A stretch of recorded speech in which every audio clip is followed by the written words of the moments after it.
like we said, abstract keywords restrict class objects by preventing their instantiation or creation, and it forces abstract methods to be implemented in the subclasses.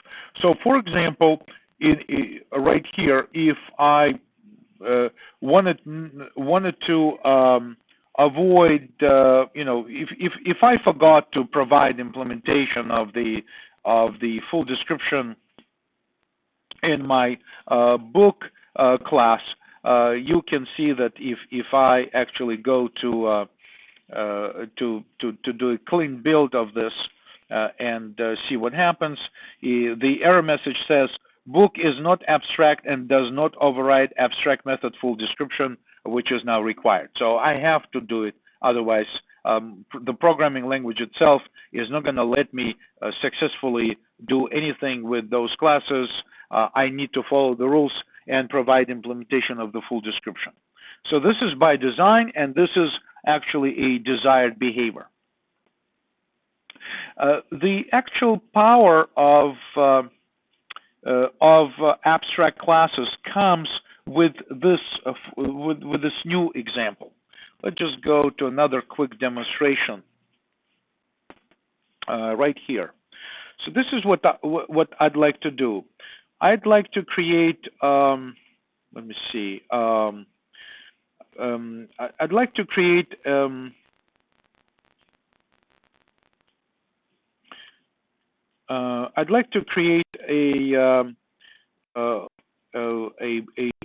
object of type book, right? And this may be looking in memory like this. I also would like to create an object named video game, which may look different in memory. Maybe it's a bigger, class in memory, and so forth. So I'd like to create multiple instances of different classes, but they all belong to the same class hierarchy. And so the real power of abstract methodology here comes with the fact that you can create a collection. So I'll draw another class, which is a collection, so that it stores inside references to these objects in memory right here, right? So this is one, this is another one, and this is another one. And from this point on, I can uniformly distribute messages to all of these classes in a pretty simple manner. Let me do a few demonstrations, right? So here's my code. I'm actually going to simplify it a little bit and remove these original checks for, in fact, I can just copy and paste this in case if I need this later on. I will just simply use multi-line comment right here and store this junk code at the end of my file. But then I will eliminate everything except creation of these products, just like this, right? So I create one product, another product, and some of them are books, so some of them are video games, and I could add other types to this hierarchy, like DVD product, and do things, similar things with this. But this is where it becomes really useful and meaningful in terms of abstract methods and their calls. So instead of creating individual variables that store references to these objects, instead, like I demonstrated, I could create a collection, a uniform collection, such as array list. Or let's just start with simple array.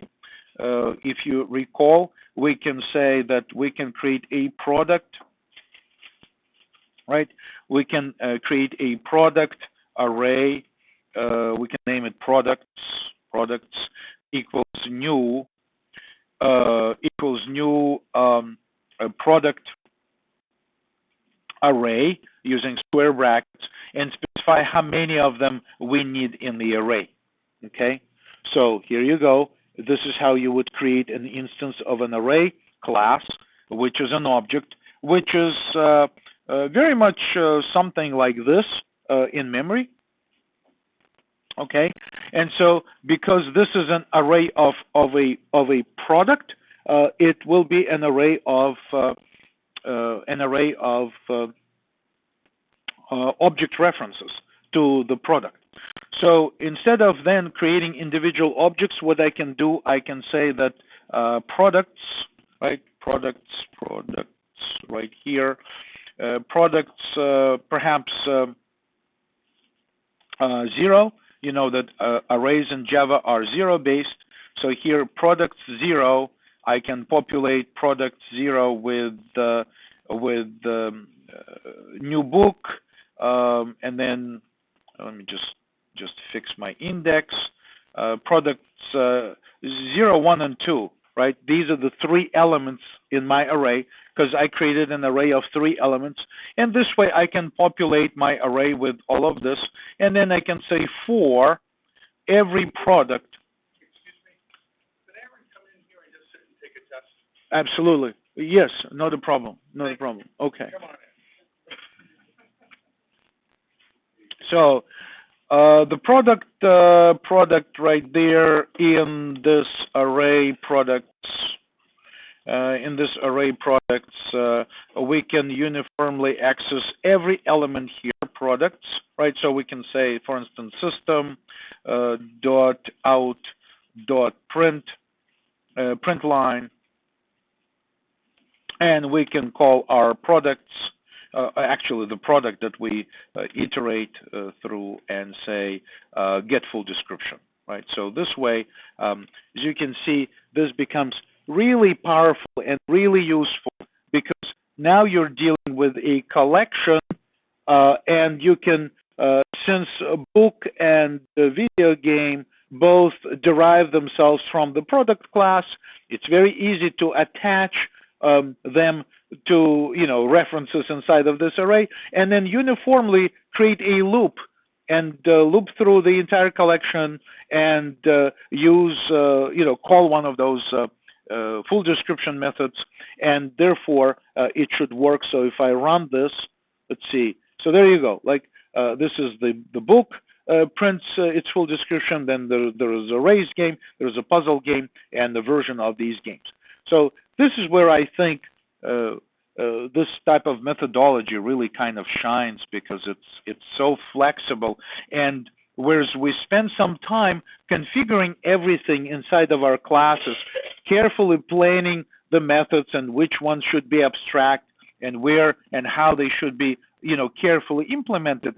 On the client side, on the at the time when we or someone else becomes the intends to use our classes, it just becomes very easy type of experience, very natural. It's almost like this is the way it should be, right? How can you make it simpler? I think it's as simple as it can be, because very often you instead of, like I said, instead of creating individual objects, oftentimes you actually want to create a collection of them and then use that collection to call methods for every single object in that collection very often, or sometimes you can search for a specific reference of an object inside that collection and basically work with that instance individually. So you can work with both individual elements or the entire collection and everything in between.